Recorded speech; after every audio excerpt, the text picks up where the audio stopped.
if it is recording, we'll get this transcription appearing here, which is looking positive. So in that case, we'll get this PowerPoint up into full screen. Yeah, I should probably do that. Background on this gets insanely hot. Okay, so yeah, we're recording. When you're ready, Jack, off you go. You tell us, talk us through your pitch. I'll be quiet and I'll come in on questions at the end. Okay.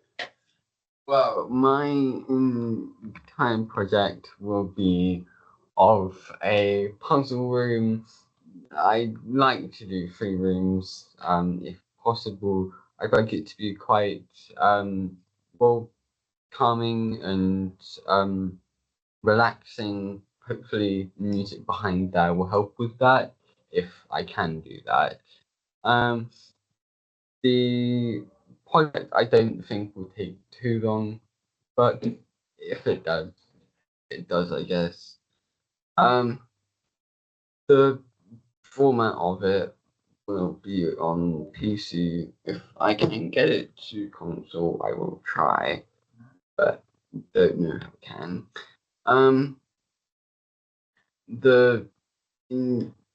As I think I said now, the theme of the game will be to be like almost a walk through my own house, really. Going through it and almost leaving. I would like to put some little almost jokes like Easter eggs in there, maybe through sound or little pictures on the walls, maybe even like a little Easter egg. But you know, like, but yeah, the visual idea is to use low poly to keep it with the cartoonic style. And this will include bright colors to, well, keep it cartoonic. And I want to be in first person, so I don't have to really go through all that character designing because it was quite complex to me. With the audio, I'd like it to be quite also happy and quite calming, relaxing, so you don't really feel rushed at all. To obviously make these low quality, I will have to use 3x Max to make my room. I already have the dimensions of the 3 rooms I want to make. They will be my living room, hallway, and kitchen. The length of time I think it should make would be as long as the FPM takes, I guess. My inspiration from this comes from lots of different puzzle type games, and the poly from mostly Tabs, one of my favorite games. But with all of my seizures, I go to one of the walls called Puzzlewood, which kind of made me go on a puzzle game. And there really isn't a lot to do there because it's always so much just waiting. I wanted to almost give a way to actually get that time off your back to play a game, make it more exciting. Yeah. But yeah, that's good. The classification, because it is a children's ward, I'll be going for like a 7, maybe up, even down if possible. Because children like silly and fun things, I've gone for the low poly and cartoonic style. And because of the hospitalness of it, I would like to get as much accessibility in there as I can, or the bright colors might even start an effect. I don't really know. But keeping in touch with as many people as I can.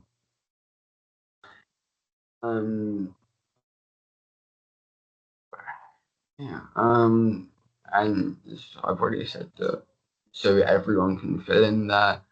The first person makes you the character. It helps a lot.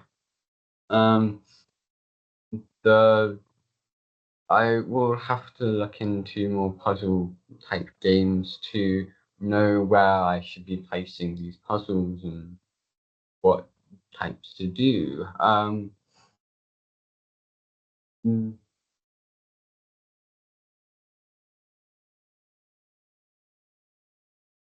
Yeah, I have the entire floor plan of my house already, which I think I should be being on with quite quickly.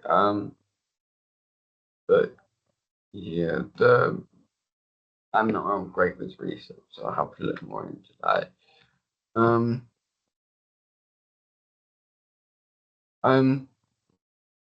Me and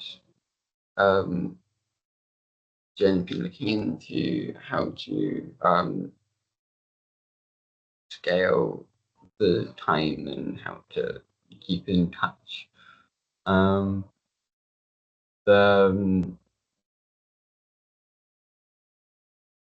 hopefully that will help. The software I'll need to use, it will be quite a lot.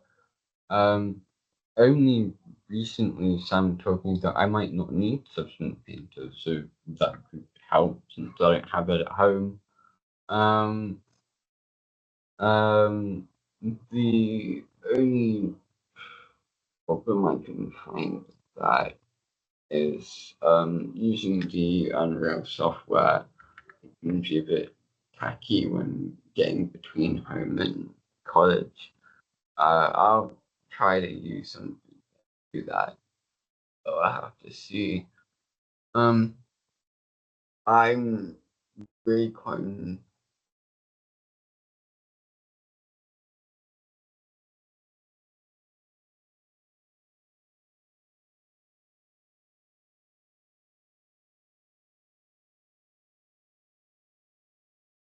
So on the time management. Was the time management. I do have an extended time deal, so that'll definitely help with putting more in there and having time to finish. But I'll definitely have to work faster than I have been to.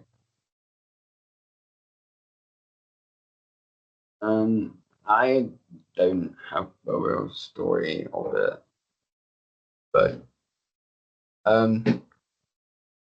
but I I would like to at least do 2, maybe 3 rooms. The first room I want to do is like an absolute obvious go there, stand on this to open the door, go off, closes the door, so putting an object on there would help it. The second kind of like pushing an object to touch another button, but you can't go past it, being quite simple, not hard, but still fun type of game. But yeah, that's it. Okay. Thank you very much. Yeah, really good pitch, Jack. We've got lots of information there and a few things I want to explore further, but we got a working title for it. I feel like we have. But Yeah. Yes, we do. It was A place I should know. Place I should know. Okay, cool. And I know you were working on the branding for that last week, weren't you, as well, which was coming out well. So a place I should know. I think the theme is what I want to find out a bit more about. Like, why your home? What is a player going? What's going to engage a player? Why do they want? What would they want to do in that, or what will they gain from playing it? I'm not really sure with that. Okay. You talked about a context.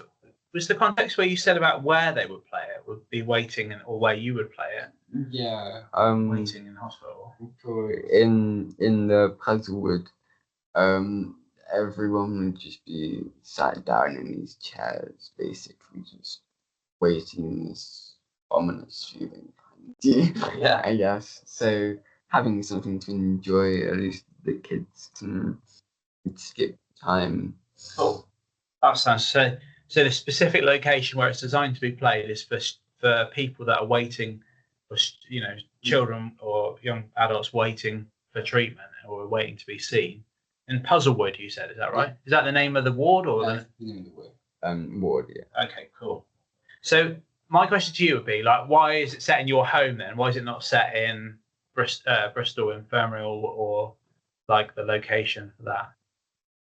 Well, I would like to have done that, but I'm sure they wouldn't let me get the dimensions of it. So okay. I went to a different place. It just as easy as I could. No, so in terms of an experience, it's about like just distracting basically from the situation. Yeah. What you talked very specifically, you've got a range of ideas about mechanics that you would introduce, which sounds great. And so it's about someone just having a kind of relaxing experience is it like that it's taking you out of the hospital setting by setting it in a home that you're that's part of the distraction of like being away from. It is, yeah. Okay. I think that would be kind of like that's that kind of feeling of being at home or being out of hospital is quite a good justification for like not setting it in there. Is there going to be anything that links it to the fact that that's a context where it would be intended to be played in? Like, is there anything were you purposely not incorporating anything about being in a waiting room or being in that scenario? Well, sure, just say that. Right.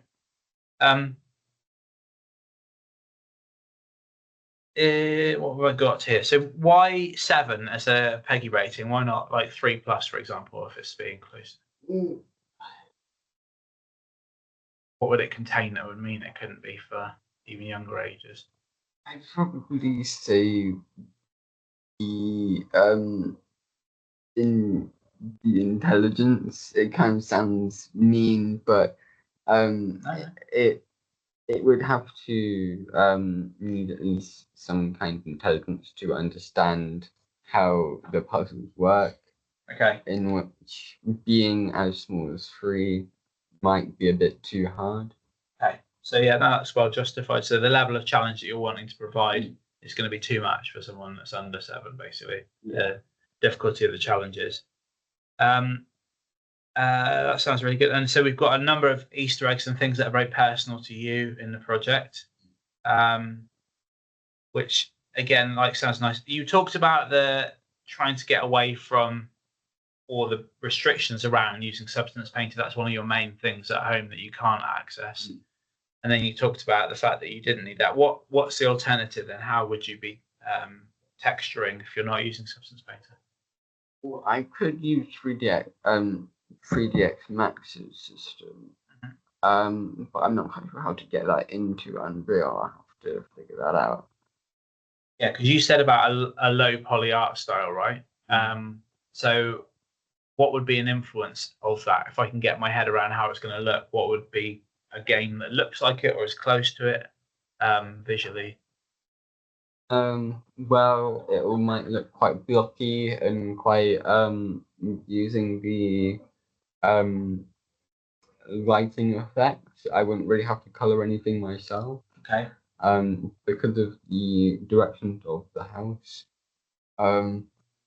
the colors would just change on their own. Okay. Yeah. So you'll be using the shaders and the lighting built into Unreal as your main thing. Would you then use the materials that are like take your models and just texture them using Unreal materials like flat color materials or something like that? I think so. Yeah. Okay. In your examples, if I just skip back when you were looking, you showed me this of puzzles. You got some quite nice stylized examples on this slide. One that I tapped into, I really like Monument Valley. Is this a game that you've played? Yeah, I really like that one. Yeah, and that's got like a very nice kind of pastel-y gradient effect, hasn't it? Yeah. But that again, block colors, right? So that would be something similar to what you're doing. Absolutely. Yeah. Cool. And this is like, what's this one from? I can never remember the name, but that's one where it kind of like you keep, I guess, portaling, and it sounds like portal, but Yeah. like you'll be walking in up the stairs over there and pop out like this thing. Okay. So yeah. So you have to keep on going. Oh, but that does that. Yeah. So where you appear on the map changes what you can do. Okay. Cool. And so yeah, I think this sounds great. I think it sounds like a really good project. I think feasibility wise, it definitely sounds like you've considered that from a point of view of what's achievable and it's well justified.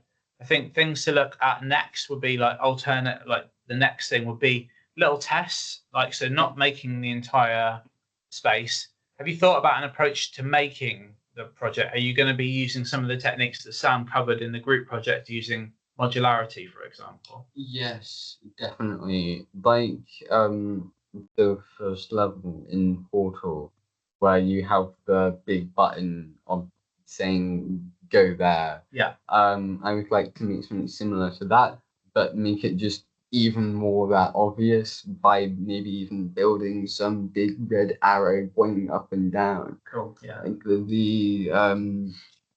I could use like the one where the plate goes up and down, but instead use the arrows going up and down. It'd be the same um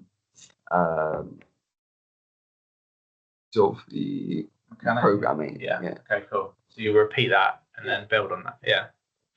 I think that's good. And I think like the key thing is to like not make the whole house, as you know, is single meshes.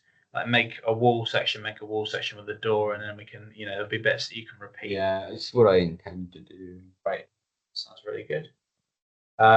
So yeah, I think this sounds like a great project. Next thing is to build on the research that you've got. You looked at branding. I think you talked about the idea of that title, and I think the next thing is to think about, well, for a 7+ age category, like what are they expecting from puzzle games, and then looking at like where we go next in terms of other games that have similar mechanics or presentation styles than all the primary research that you've alluded to. So you're getting your floor plans, photographs of things, building in the Easter eggs and all those elements. All right.